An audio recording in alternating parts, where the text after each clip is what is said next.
ছাত্র জনতার গণ অভ্যুত্থানের ৫ মাস অতিবাহিত হওয়ার পর প্রধান উপদেষ্টার আয়নাঘর পরিদর্শন রহস্যজনক বলে মন্তব্য করেছেন জাতীয়তাবাদী ছাত্রদলের কেন্দ্রীয় কমিটির সাধারণ সম্পাদক নাসির উদ্দিন নাসির। বুধবার সকাল 11:30টায় কুষ্টিয়া সরকারি কলেজ ছাত্রদলের কাউন্সিল অনুষ্ঠানে প্রধান অতিথির বক্তব্যে এসব কথা বলেন।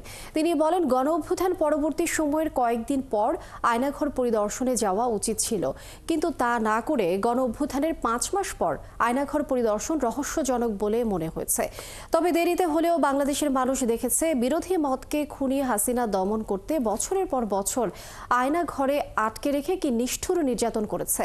কতজন নেতাকর্মীকে আয়না ঘরে বন্দী করে হত্যা করেছে সেটি গণমাধ্যমে আসা উচিত বলেও মন্তব্য করেন তিনি।